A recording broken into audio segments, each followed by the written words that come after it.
말씀은 사도행전 6장 1절로 7절입니다. 앞에 있는 성경을 다 찾으시고 같이 합독을 하겠습니다. 신약 성경 196페이지입니다. 시작. 그때 제자가 더 많아졌는데 헬라파 유대인들이 자기의 과거들이 그 매일 구제에 빠지므로 유리파 사람을 원망하니 12사도가 모든 죄를 불러 이르되 우리가 하나님의 말씀을 제쳐놓고 공교를 일으키는 것이 마땅치 아니하니 형제들아 내 가운데서 성령과 자유가 충만하여 칭찬되는 사람 7명을 택하라. 우리가 이 일을 저희에게 맡기고 우리는 기도하는 것과 말씀 전하는 것을 전무하리라 하니 온 우리가 이 말을 기뻐하여 믿음과 성령이 충만한 사람 세데반과 또 빌립과 프로고로와 니가노르와 디몬과 아메나와 유대인에서 교환 안디옥에서 니콜라를 택하여 사도들 앞에 세우니 사도들이 기도하고 그들에게 안수하니 하나님의 말씀이 점점 왕성하여 예루살렘의 제자의 수가 더 힘이 많아지고 그러다 사람들이 우리도 이 도에 복종하니라. 아멘. 그 말씀을 듣고 고린도 후서 5장으로 갑니다. 고린도 후서 5장 291페이지입니다. 5장 10절 한 절만 읽겠습니다. 시작. 이는 우리가 다 반드시 그리스도의 심판대 앞에 드러나 각각 선악간에 그 몸으로 행한 것을 돌아받으려 합니다. 아멘. 기도하겠습니다. 자비롭고 애로우신 아버지 하나님, 은혜와 사랑을 베풀어 주셔서 겨우 복된 주의 날을 저희들에게 허락하심을 감사합니다. 아버지 하나님, 저희들이 세상길로 가지 않고 주의 날, 주의 전에 나와서 하나님의 말씀을 듣기를 원하고 또 하나님께 찬양드리고 하나님께 예물을 드리고 하나님의 얼굴을 뵙기를 위하여 이 성전에 나왔나이다.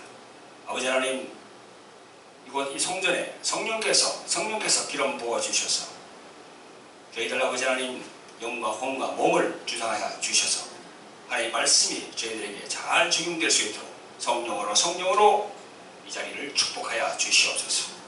성령 충만한 자리가 되게 도와주시고 성령의 기름 부음이 넘치는 자리가 되게 도와주시고 서로가 성령 안에서 교제하며 떡을 될 수 있는 겨우 복된 시간이 될 수 있도록 아버지 하나님 이 주일을 축복하여 주시옵소서. 아버지 하나님, 부족하고 연약한 이 종이 하나님의 말씀을 들고 섰습니다. 아버지 하나님, 이 종의 입술에 하나님의 성령께서 역사하여 주시고 이끌어 주셔서 세상적인 말이나 번쩍인 말이 아닌 하나님의 말씀으로 선포될 수 있도록 저를 주장하여 주시옵소서. 오 주님 감사하고 예수님 이름으로 기도합나이다. 아멘. 아멘. 할렐루야. 네, 주의 날, 주님이 부활하신 주의 날 나와서 주님께 영광 돌리는 여러분들 예수 그리스도 이름으로 환영하고 또 축복합니다. 옆에 계신 분들에게 환영의 인사를 해주시기 바랍니다. 예수님 이름으로 환영하고 축복합니다. 네, 오늘의 말씀 제목은 대형교회의 허화실로 이렇게 잡아왔습니다. 대형교회의 허화실. 저희들이 교회를 지금 이렇게 섬기고 있는데 이 대형교회에 대해서 이렇게 얘기한다는 게 그런 게 있지만은 그러나 성경적으로 저희들이 조명하는 거기 때문에 말씀을 잘 들으시길 바랍니다. 이 대형교회의 허화실이라는 것은 그런 역기능을 말하는 거죠. 그죠? 역기능. 실은 순기능을 말하는 거죠.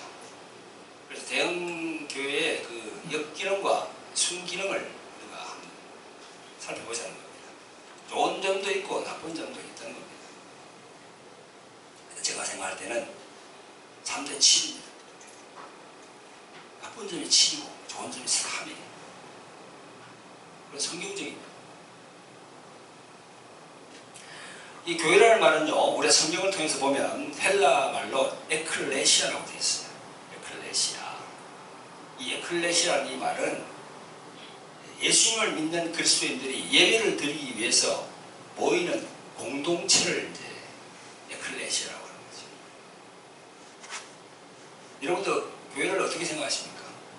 예배당에 있는 건물 이걸 교회라고 생각하십니까? 아니죠. 사람이 모이는 그 공동체, 그게 바로 교회예요. 자꾸 건물로 착각하는데 그렇지 않습니다. 성경에서는 건물이 아니고 그 공동체를 얘기하는 거예요. 제가 오늘 설명을 잘 드릴 테니까, 성경적으로 설명을 잘 드릴 테니까 한번 잘 들어보세요. 저 말이 맞는지 틀리는지. 이 신약 성경에서 교회라는 말이 제일 먼저 등장하는 구절이 어디냐면요, 이 사도행전 5장 11절입니다. 여기 보면 온 교회와 이 일을 돕는 사람들이 크게 두려워하더라 이렇게 되어 있습니다. 이게 이제 두려워한다는 이 말은 뭔가 하면 바로 아나니아와 삽비라 사건, 여러분 잘 아시죠, 그죠? 그 사건이 이제 일어남으로 인해서 아나니아와 삽비라가 혼이 떠나서 죽었습니다. 그래서 아주 경각심을 이렇게 줬어요, 교인들에게. 그럴 때 온 교회라는 말이 나와요. 자, 우리가 교회의 태동을 대해서 알기를 원한다면, 교회가 사도행전부터 시작되지만 이 사도행전은 어디서도 연결된 겁니까? 누가복음에서 연결됐거든요. 누가복음 끝과 사도행전 처음이 바로 이렇게 시작된다는 거죠. 그래서 누가복음과 사도행전의 저자는 누가입니다. 그런 의사였어요. 이 사도행전 1장 1절에 보면요, 이런 말씀이 있습니다. 데오빌로여, 내가 먼저 쓴 글에는 무릇 예수의 행하시며 가르치시기를 시작하신부터 이렇게 되어 있거든요. 내가 먼저 쓴 글이라고 되어 있잖아요. 사도행전 1장에 내가 먼저 쓴 글이 무슨 글이에요? 그게 누가복음입니다. 그래서 누가복음을 쓴 누가에 대해서 우리가 한번 알아봐야 되겠습니다. 누가는 안디옥 사람이었습니다. 이방인이었습니다. 바울과 다소에서 학교를 다녔고 바울이 누가를 전도했다고 합니다. 그리고 데오빌로라고 하는 사람은 로마 정부의 고관입니다. 로마 정부에. 그래서 각하라고 부르잖아요, 여기. 전승에 의하면은 데오빌라라는 분은 로마 정부의 고관이었고 누가는 그 밑에 노예였다고 합니다. 근데 아주 똑똑했대요, 이분이. 근데 의사 공부를 시켰어요. 근데 의사를 이제 받기 위해서는 노예에서 해방을 시켜야 될 거 아닙니까? 그래서 이제 해방시켰고, 그래서 이제 신분이 자유되면서 이제 바울 밑으로 들어간 거죠. 그래서 성경에 보면 데오빌라 각하야 이런 이야기가 많이 나옵니다. 그래서 바울을 만나서 주 50년에 기독교인으로 개종했다는 겁니다. 주 50년. 그리고 예수님께서 성천하시고 난 다음에 20년이 지난 다음에, 그전에는 누가도 크리스찬이 아니었어요. 그러니까 그러니까 이제 사도 바울이라든가 또 사도 바울 밑에서 있었지만 12제자들 있지 않습니까? 그 사람들하고 마음대가 없었어요. 그래서 주 68년에 사도 바울이 순교했지 않습니까? 그래서 18년 동안 동역하면서 하나님이 일을 도왔습니다. 누가가 아주 큰 일을 한 거죠. 그 성령께서 누가 이분을 감동을 시켜서 하신 일이 있어요. 이게 바로 이제 누가복음과 사도행전을 이렇게 한 겁니다. 역사적으로, 순서적으로, 근원부터 이렇게 자세하게 이렇게 적어놨습니다. 보면 의사 출신이니까 얼마나 자세하게 했겠어요. 꼼꼼하게. 왜? 하나님이 그 누가를 사용한 겁니다. 누가복음 1장 1절로 이전에 이런 말씀이 있습니다. 우리 중에 이루어진 사실에 대하여 처음부터 말씀과 목격자 되고 일꾼된 자들의 전하여 준 그대로 내력을 소설하려고 붓을 든 사람이 많은지라 그 모든 일을 근원부터 자세히 미루고 살핀 나도 데오빌로 각하에게 차례대로 써보내는 것이 좋은 줄 알았노니, 이런 말씀이 있어요. 여기 보면 근원부터 자세히 살폈다 그러죠. 꼼꼼하게 이렇게 하신 거예요. 꼼꼼하게. 너무나 꼼꼼하게. 성령께서 그렇게 사용한 거죠. 그래서 하나님께서는 자기의 성령에 따라서 다 이렇게 사용하십니다. 와일드한 사람 와일드한 사람 이렇게 사용하세요.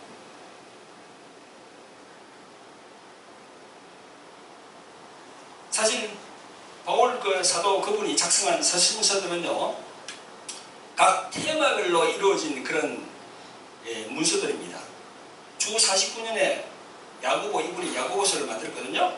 그 다음에 바울이 갈라디아서 만들었고, 주 50년, 52년에는 데살로니가 전후서를 만들었고, 또 55년에는 고린도 전서 후서를 만들었고, 57년에는 로마서를 만들었고, 주 60년, 62년에는요, 에베소서, 빌립보서, 골로새서, 빌레몬서 이걸 다 적었어요. 이렇게 테마별로 이렇게 다 적었단 말입니다. 그런데 이 테마별로 막 있으니까 어떻게 보면 막 흩어져 있는 겁니다. 쪽보음이에요, 쪽보음. 이걸 쫙 이렇게 근원부터 쫙 살펴가지고 꼼꼼하게 이렇게 하신 분이 누가예요? 하나님은 그렇게 사용한 거예요. 역사적인 순서대로 쫙 기록되게 이렇게 한 겁니다. 그래서 이분은요, 누가복음을 주 60년, 62년경에 기록하고 사도행전은 63년에 기록을 했습니다. 그래서 5년 있다가 이제 사도 바울을 순교하죠. 그러니까 사도행전은 주전 4년부터 주 30년, 예수님께서 성천하시는 그때 또 그 이유를 갖다가 쫙 적은 게 바로 사도행전입니다. 할렐루야. 그걸 우리가 지금 보고 있는 거예요. 사도행전을. 우리가 이렇게 쉽게 이렇게 책을 넘기면서 보지만은 이렇게 하나님께서 그분을 사용해서 이렇게 정확하게 근원부터 아주 세밀하게 이렇게 적어놨습니다. 누가 이분은 성령께서 특별히 사용하신 이방인 중에 한 사람입니다. 18년 동안 바울과 동행했고, 또 누가는 60년경에 사도 바울 그분이 로마 감옥에 오거든요. 그래가지고는 이제 항상 따라다녔어요. 누가 이분은 사도 바울을. 근데 이제 바울은 감옥에 있지만은 누가도 감옥에 있을 수는 없는 거 아닙니까? 여기서 수감을 했으니까 여기 나와서 이렇게 밖에서 연금 상태니까, 바울이 연금 상태니까 못 나오니까 그 옆에서 이렇게 머리 떨어질 때 수감을 하고 이렇게 하시다가, 그때 하나님께서 성령께서 누가를 이스라엘로 보내는 거예요. 이스라엘. 이방인 사람이에요, 이분은. 12제자 안의 사람이 아니라니까요.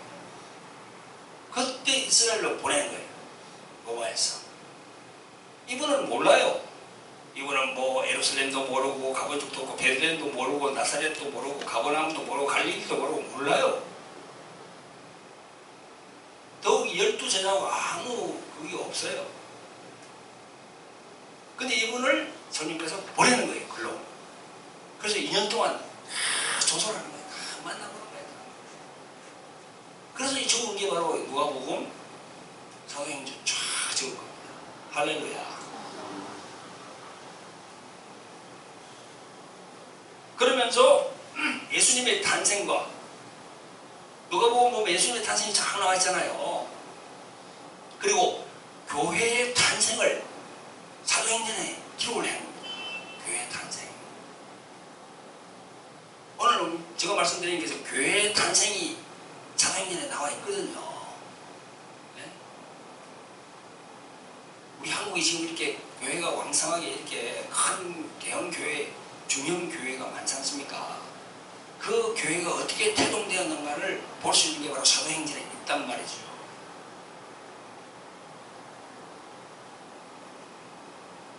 자, 우리가 보는 이 사도행전 6장을 오늘 본문의 말씀을 읽었습니다만은, 사도행전의 가치를 본다면요, 예루살렘 교회의 탄생과 그 발전, 역사를 볼 수 있습니다. 또 안디옥 교회의 탄생과 발전과 역사를 볼 수 있어요. 그리고 예루살렘 교회와 안디옥 교회의 그 두 개를 비교할 수도 있어요. 또 사도행전을 보면요, 사도행전 1장부터 12장까지는 베드로에 대해서 얘기를 했어요. 13장부터 28장까지는 사도 바울에 대해서 막 집중적으로 얘기를 했습니다. 사도행전을 보면요, 바울과 베드로에 대한 그 말씀들이 계속 나와 있습니다. 행적이. 그래서 이 균형 있는 감각으로 객관적으로 거시적으로 베드로와 바울 그 두 분에 대해서 쭉 적어나는 게 바로 사도행전입니다. 자, 다시 이제 우리가 교회를 생각할 때 예배당을 생각하죠.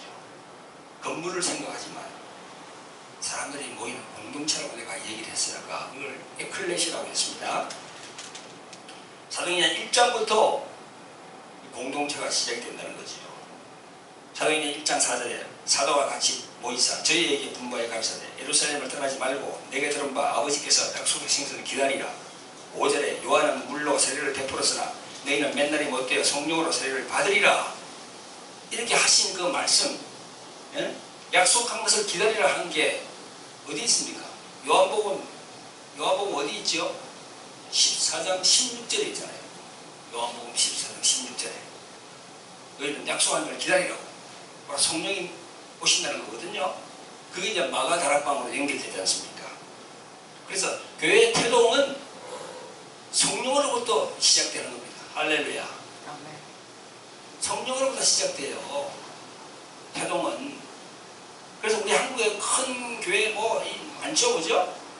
조그만 교회, 큰 교회, 중형 교회 많지만은 태동은 성령으로 시작되기 때문에 성령이 없는 교회는 죽은 교회예요. 성령이 없는 교회는 죽은 교회라니까요. 아니, 하나님이 다 세우셨지만 성령의 능력이 없는 교회는 죽은 교회래요. 하나님 보실 때. 그래서 중요하죠. 이 성령으로 이렇게 움직이는 교회가 정말 하나님이 기뻐하시는 그런 교회라는 거죠. 자, 최초에 모인 데가 어디입니까? 마가 다락방이지. 마가 다락방. 마가의 다락방. 마가복음을 쓴 그 마가의 어머니가 소유한 그 마가 다락방이었어요.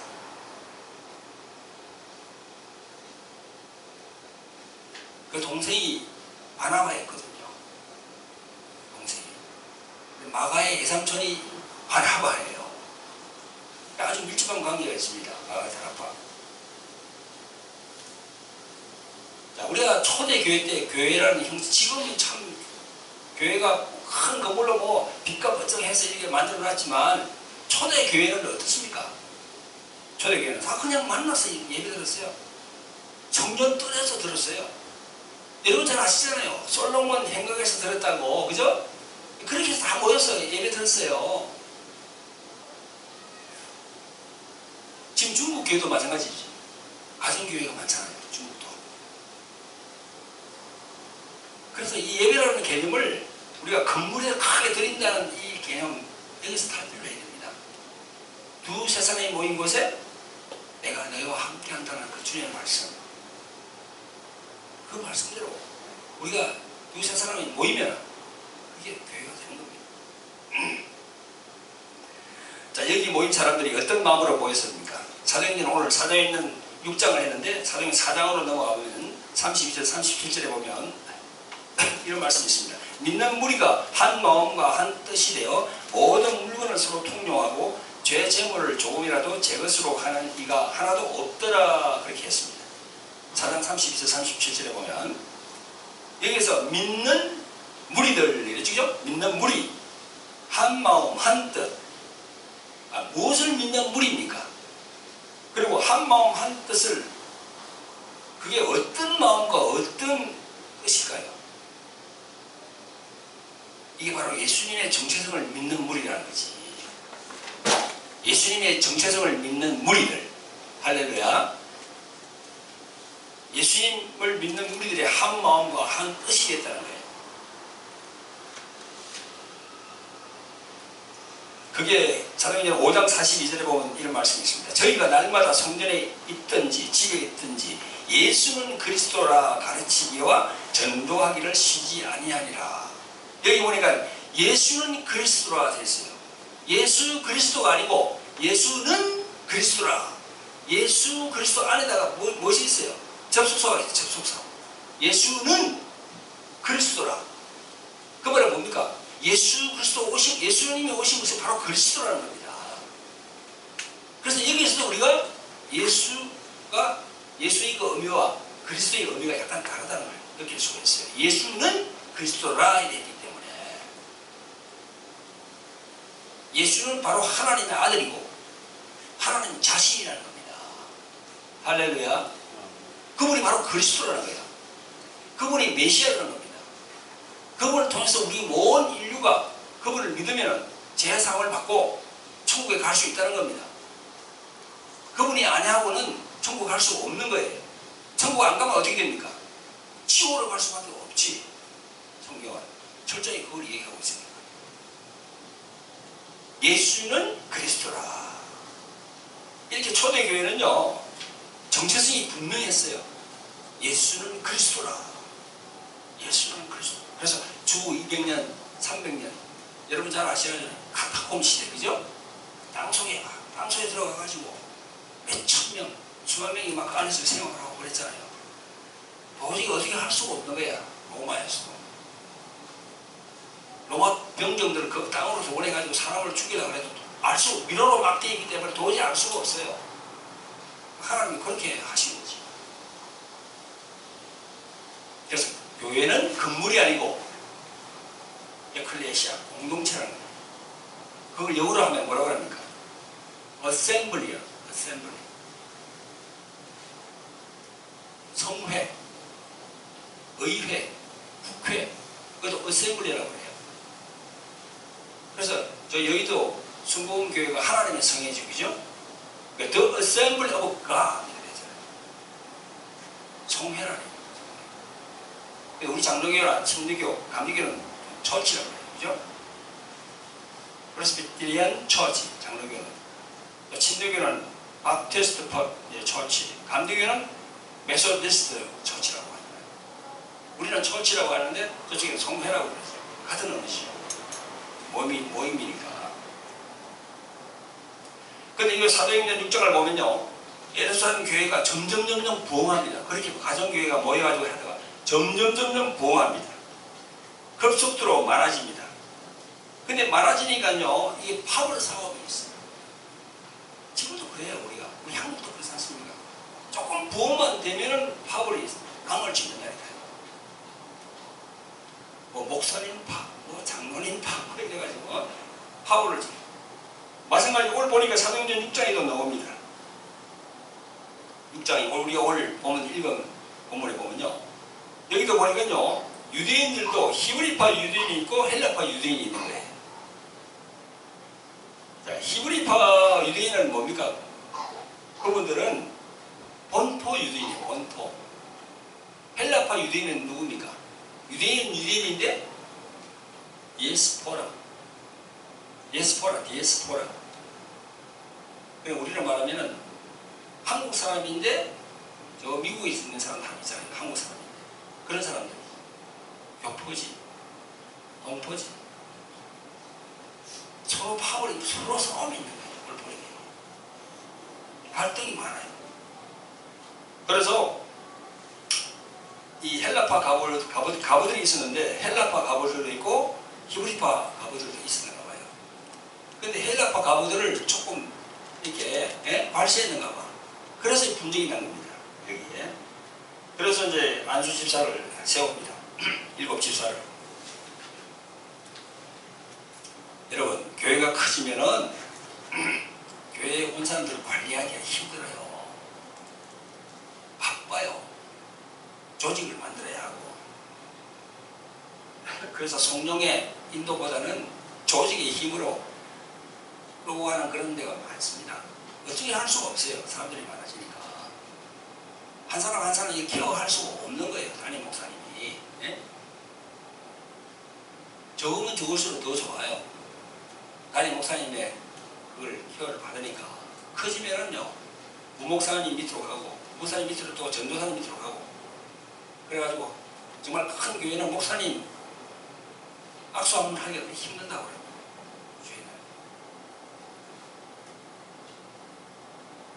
크게 부흥하면요, 교회는 한계성을 이제 그때부터 느끼기 시작하는 거죠.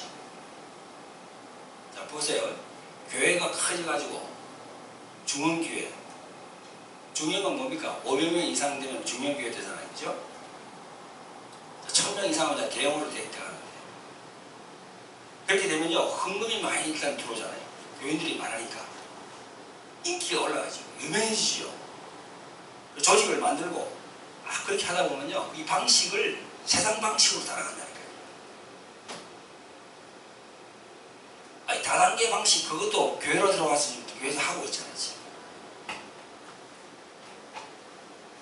우리 초대교회, 사도행전에 나온 초대교회하고 우리가 지금 하는 방식을 비교해 보세요. 우리가 많이 느끼는 점이 많다니까요. 이 기독교 역사가 그렇게 되는 겁니다. 기독교 역사가 그렇게 되는 겁니다. 자신도 모르게 그렇게 될 수밖에 없는 겁니다. 여러분, 교회라는 것이 에클레시아, 조직과 건물을 주님께서 중요시하는 것이 아니고 그 속에 메시지를 중요한다는 거예요. 아까 우리 그랬죠? 예수님의 정체성, 그걸 우리가 중시한다는 거예요. 그 본질과 현상이 바뀌면 안 되는 겁니다. 본질. 그런데 그런 얘기 할 겁니다. 교회가 커진 것이 무엇이 문제인가? 크기로 커질수록 하나님의 일을 많이 할 텐데, 그러나 커지는 그 뒤에는요, 꼭 세속화가 붙어 있는 겁니다. 그래서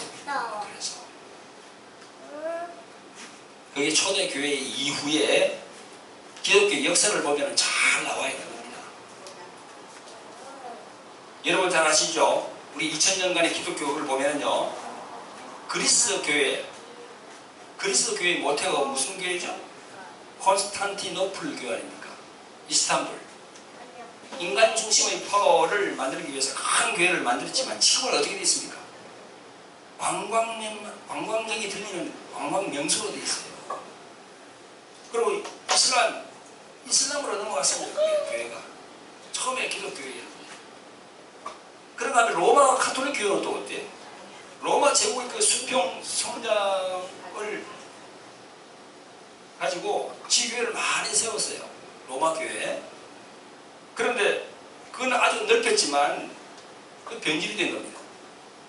로마 교회. 그래가지고 1517년에 마틴 루터가 종교개혁을 했죠. 그것도 하나님께서 그렇게, 성령께서 그렇게 이끌었지만 그 이후에 나온 교회가 개신교가 무슨 교회입니까?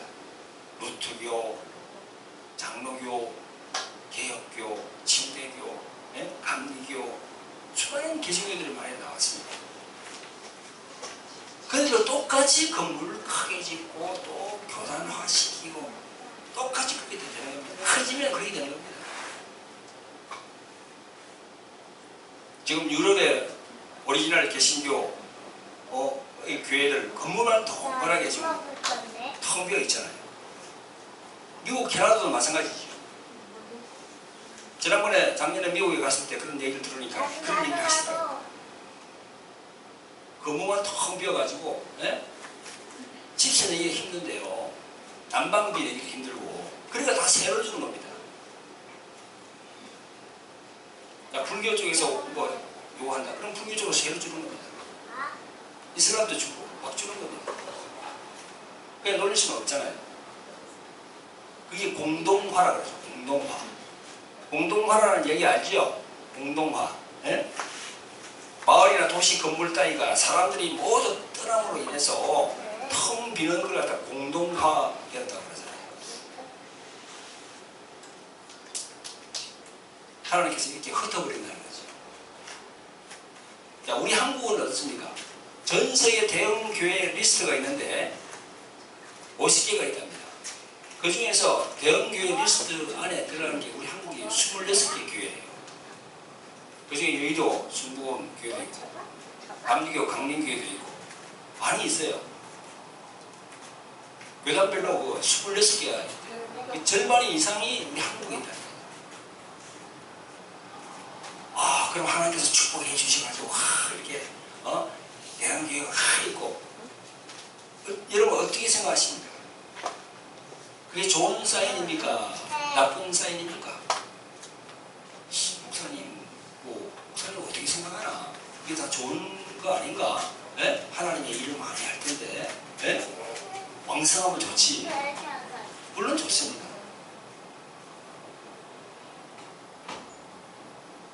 그 부흥 뒤에는 세속화가 따라오게 되다니까요. 타락이 따라오게 돼 있어요. 그걸 아셔야 됩니다.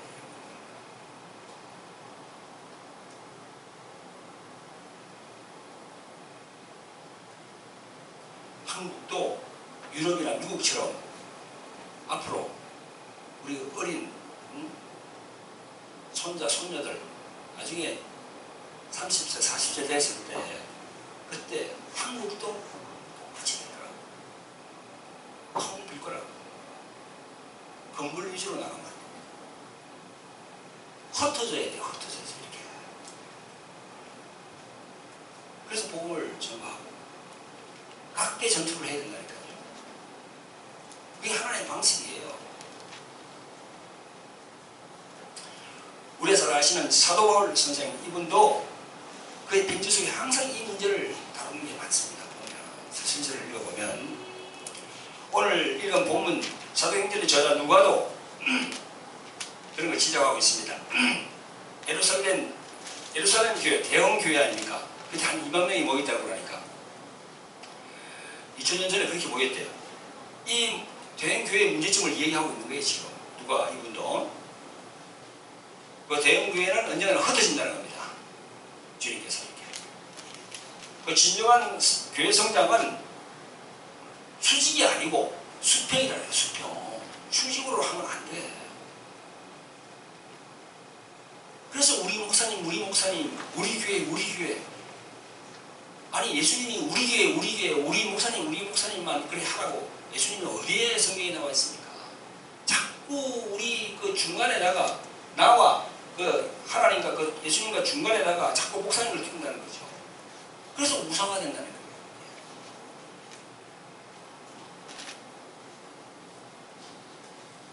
수평 성장입니다. 수평. 같이 나가야 돼요.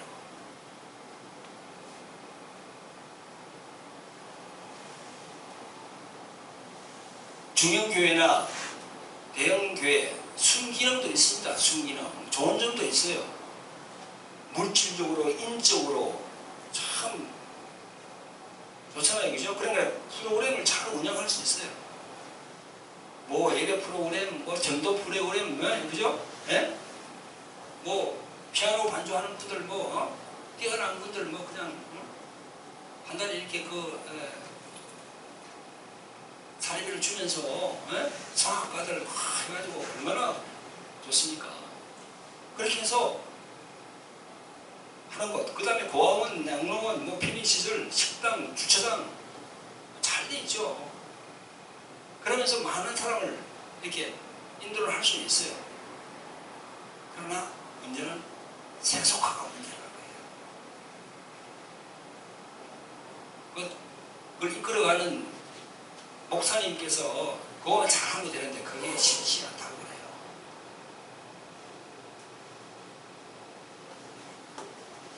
그래서 300명 교회를 가지게 되면은 300명 교회를 가지게 되면은 그 목사님의 대우가 CEO라고 하다고 그러잖아요. CEO.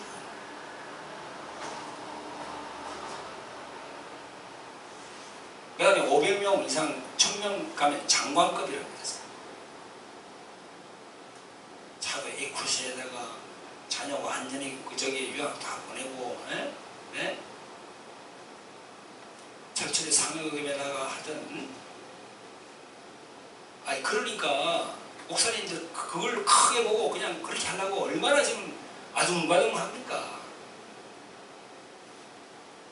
이 동영상을 보시는 목사님들 계십니까? 꿈 깨세요. 꿈 깨라니. 이 맡은 바 소임 10명이 10명, 20명, 20명 주님이 주시는 대로 그렇게 하셔야 돼요. 그래서 신학교에서 교회 성장학이라고 그 학이 있잖아요. 그래서 좋은 그 교회에 초빙하려고 초빙되어 가려고 그냥 뭐 박사학위도 그냥 몇 개씩 따고 한국에서 박사학위는 통하지도 않아. 그래서 저 미국이나 저런데 유럽에 가서 박사학위 받아가지고 박사학위 받아야 이게 가운에 줄서기 쉽거든요.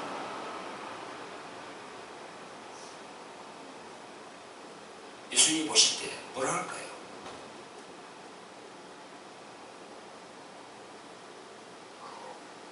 여러분, 교회가 커지면은 물론 대형 교회, 중형 교회도 장점은 있어요. 제가 아까 말씀드린 대로 3대 침입니다. 순기능이 3이면 역기능은 7이에요. 어디에 큰 대형 교회가 들어왔다. 그 주위에 있는 작은 교회들은 싹 다 죽어버려요. 다 걸로 가기 때문에.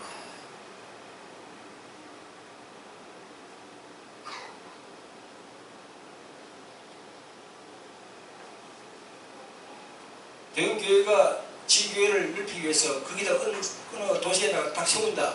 그러면 그 도시에 있는 소소한 교회는 다 죽어버립니다. 그 세우면서 그냥 돈이 있으니까 뭐 탤런트들 탤런트 크리스찬들 가수들을 불러서 그냥 막 그냥 며칠간 막 그렇게 해서 사람들을 막 모아가지고 그 안착을 시켜버리고 그 주위에 있는 그 조그만 교회는 다 문을 닫는 거예요. 하나님의 방식이었어요. 예수님이 그렇게 하라고 했습니까?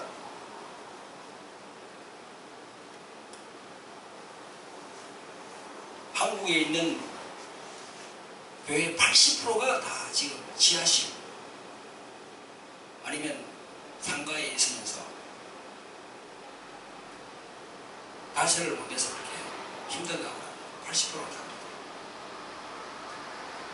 교회가 커지면요 파벌라가 되게 돼 있어요.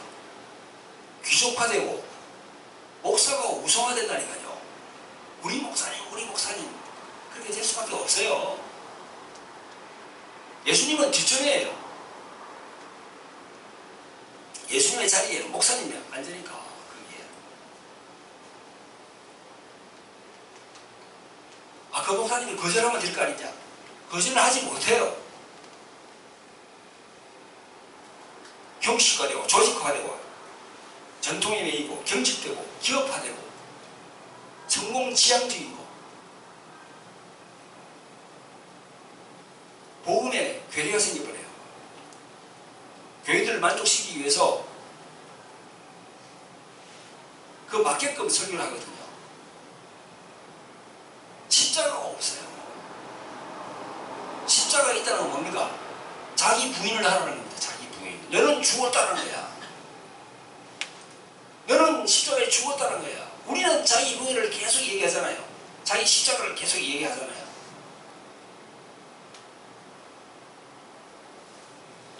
그 교회에 와 있는 분들이 전부 다 자기의가 강하고, 자기 자랑, 자기 가정, 자기 사업, 이런 데 관심이 많다 보니까 그 목사님이 설교가 어느 쪽으로 가야 되겠습니까? 기복주의 설교로 가야 되고, 세속주의 설교로 가야 되고, 인간 중심 설교로 가야 되고, 하나님의 마음이 없는 거예요. 주님의 마음을 얘기 못하는 겁니다. 그래서 어느 큰 어떤 교회 목사님이 은퇴 후에 그런 얘기를 했다고 그러잖아요. 교인들 때문에 정말 바른 소리 못하다고. 하나님께 회개한다고.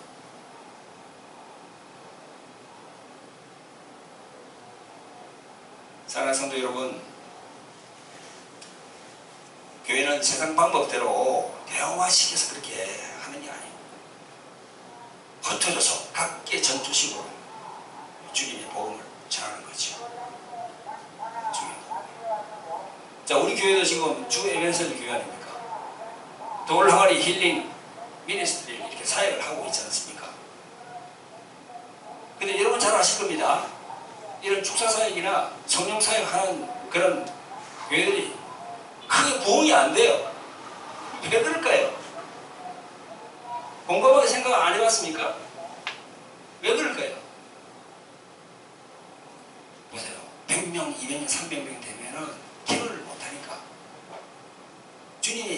꼼꼼하게 되지는 않아요.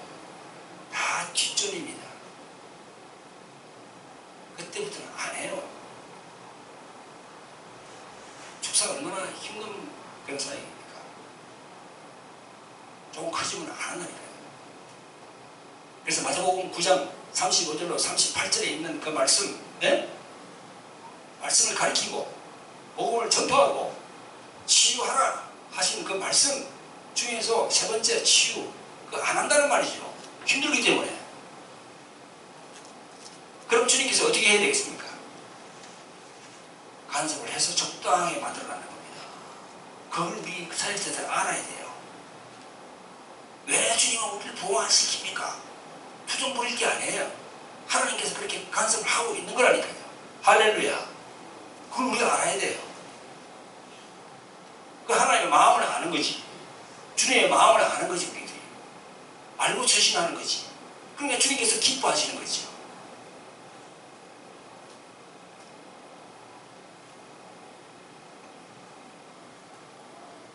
저희들도 교회를 한 곳으로 옮겨야 됩니다. 올해 안으로. 기간이 다 됐기 때문에.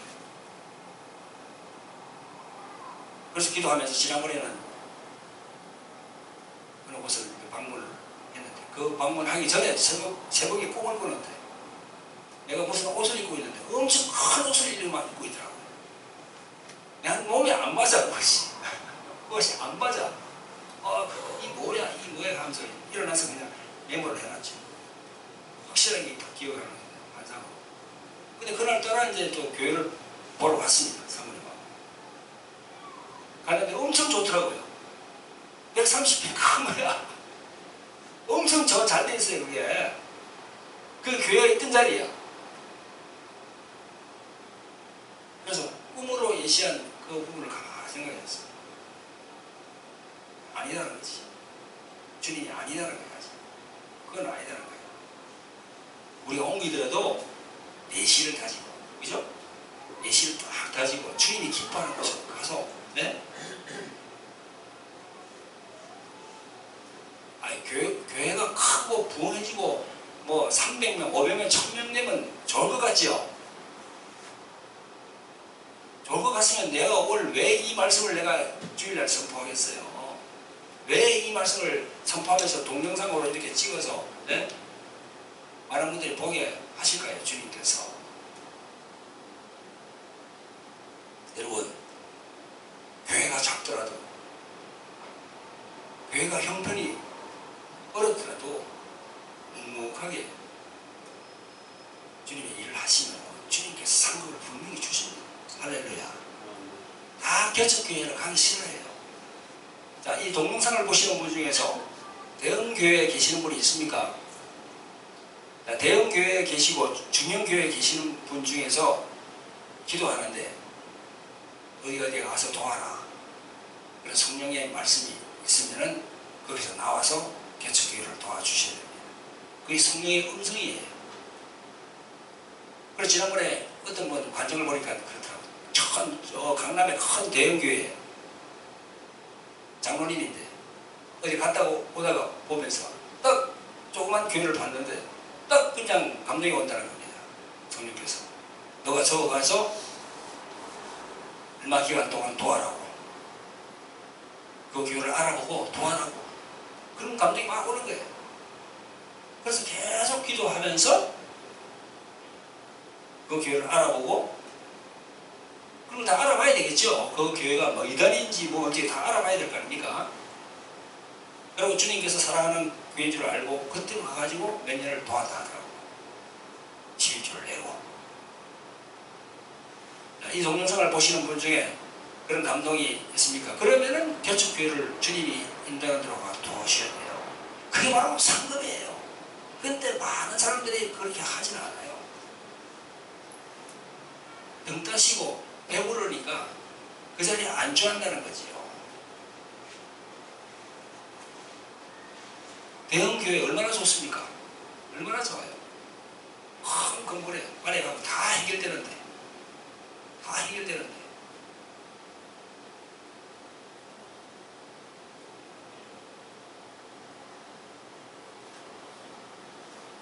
조그만 교회더라도 주님께서 주시는 그 사역, 그 사역을 정문화시켜서 그렇게 주님께 쓰임 받으면 그게 바로 장로입니다. 자, 사랑하는 성도 여러분, 이제 마지막으로 이제 정리를 하겠습니다. 우리가 요한계시록 2장 3장에 보면 7교회가 나옵니다. 그 7교회에 주시는 주님께서 주시는 경고의 말씀이 있습니다. 세상과 연합한 교회, 세상적으로 부유한 반면에 영적으로 가난한 교회가 있다는 겁니다. 자, 그런 교회에 속하지 않도록 여러분들이 철저히 자기를 점검하고, 교회는 작지만 또 주위 환경 불편하지만 그러나 복으로 똘똘 뭉쳐서 주님의 일을 완성할 수 있는 그 교회에서 충성하시기를 예수님으로 축원드립니다. 네. 마지막으로 우리가 고린도후서 오늘 10장 말씀, 이는 우리가 다 반드시 그리스도의 심판대 앞에 드러나 각각 선악간에 그 몸으로 행한 것을 따라 받으려 합니다. 우리가 그리스도 심판대 앞에 다 선다니까요. 예수님 앞에 모두 다 서야 됩니다. 목사, 장로, 그게 서야 됩니다. 나 자신도 서야 되고 평신도 다 서야 됩니다. 예수님을 믿으니까 우리는 지옥은 가지 않지요. 천국은 가지요. 그래서 천국 간다 해서 그래서 끝나는 게 아니에요. 천국 가도 다 주님 앞에 서야 됩니다. 우리가 여기 오늘 본문의 말씀이 나오잖아요. 고린도후서 5장 10절에 그 그리스도의 심판대 앞에 서서 너가 해낸 것을 다 주님께서 보여준다는 거지. 어떻게 했다는 거야. 이 말씀이 여러분들 가슴에 와닿기를 주님의 이름으로 축원드립니다. 할렐루야. 예, 기도하겠습니다. 자비롭고 오신 아버지 하나님, 은혜와 사랑을 베풀어 주심을 감사합니다. 아버지 하나님, 21세기 이 마지막 시대, 아버지 하나님 저희들에게 주시는 이 경고의 말씀을 잘 알고 있습니다. 세상과 연합한 교회, 세상적으로 부유한 반면에 영적으로 가난한 교회, 아버지 하나님 그런 교회에 속하지 않도록 아버지 하나님 성령으로 역사하여 주시옵소서. 조그만 교회 다니고 개척교회 다니지만 그러나 아버지 하나님 주님께서 저희들에게 주신 그런 모든 분복을 그 교회를 통하여서 주님께 다 올려드릴 수 있도록 성령이시여 우리를 주장하여 주시옵소서. 그래서 새 예루살렘 성에 들어갔을 때 주님으로부터 칭찬받는 우리 모두가 될 수 있도록 성령으로 역사하여 주시옵소서. 예수님의 이름으로 기도합나이다. 아멘.